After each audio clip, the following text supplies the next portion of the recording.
नमस्कार दोस्तों। देखिए, आज हम बात करेंगे आरडी और एफडी में क्या फर्क है और कौन सा आपके लिए बेहतर है। सिंपल सा रूल है, अगर आप चाहते हैं तो हर महीने थोड़ा थोड़ा बचा सकते हैं और आप चाहते तो एक साथ कुछ बड़ा अमाउंट इन्वेस्ट भी कर सकते हैं। आरडी का मतलब होता है रिकरिंग डिपॉजिट, यानी कि महीने महीने थोड़ा थोड़ा बचाना, और फिक्स डिपॉजिट है एफडी, यानी कि एक साथ बड़ा अमाउंट इन्वेस्ट कर देना।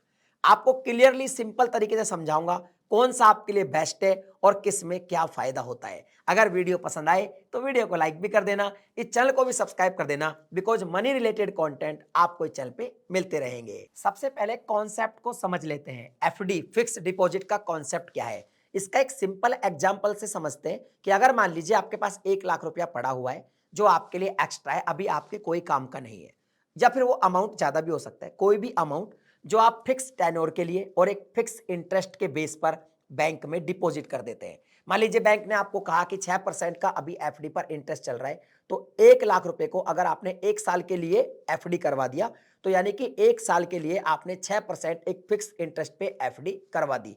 उसके बाद जब वो मैच्योर होगी तो उस पूरे साल का आपको इंटरेस्ट मिलेगा पूरे 1 लाख रुपए के ऊपर। ये होती है एफडी। अब समझते हैं आरडी क्या होती है, यानी कि रिकरिंग जो डिपॉजिट है, इसका एक्चुअली कॉन्सेप्ट क्या है। इसका कॉन्सेप्ट ये है कि आप ये कह सकते हैं कि भाई मेरे पास अभी तो कोई पैसा नहीं है कि 1-2 लाख रुपया मैं इन्वेस्ट कर दूं, लेकिन हर महीने में 5,000 रुपया बचत कर सकता हूं और उसको मैं जो है आरडी के रूप में डिपॉजिट करा सकता हूं।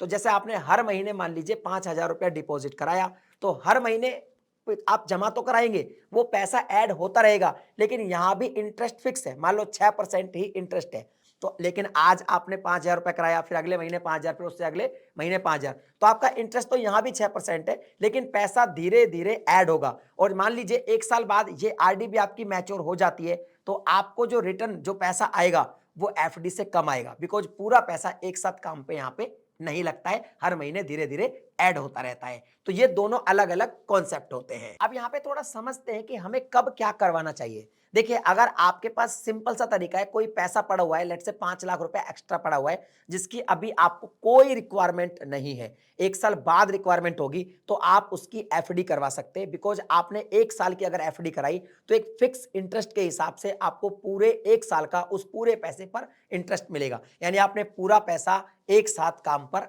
लगा दिया है। और अगर मान लीजिए आपके पास कोई बड़ा अमाउंट नहीं है, लेकिन आप चाहते हैं कि आप हर महीने भैया अपनी सैलरी में से 5,000 रुपया अपने फ्यूचर के लिए बचाएंगे, तो आप 5,000 रुपया हर महीने जमा कराइए रिकरिंग डिपॉजिट में, और हर महीने वो पैसा ऐड होता चला जाएगा। हाँ, फर्क क्या होगा वो समझिए। अगर मान लीजिए आपने 1 लाख रुपए की या मान लीजिए 5,000 रुपए का ही एक एग्जाम्पल लेके चलते हैं, 5,000 रुपये महीना आप जमा कराते हैं, तो एक साल में आपका टोटल रिकरिंग डिपॉजिट में 60,000 रुपये जमा होता है, और एफडी भी आपने 60,000 की कराई है। तो अंतर सिर्फ इतना होगा कि आज आपने 6% इंटरेस्ट के हिसाब से एग्जाम्पल के लिए 60,000 रुपये की एफडी कराई 1 साल के लिए, और अगर मान लीजिए आपने जो आरडी कराई वो भी 6% इंटरेस्ट पे ही है, लेकिन आपने 5,000 रुपया हर महीने करवाई, तो लास्ट में आप 1 साल बाद देखेंगे कि आरडी में आपका जो टोटल इंटरेस्ट होगा वो थोड़ा कम बनेगा और एफडी में थोड़ा ज्यादा बनेगा। अब देखिए, हमें समझना होगा कि हमारे लिए कौन सा बेटर है।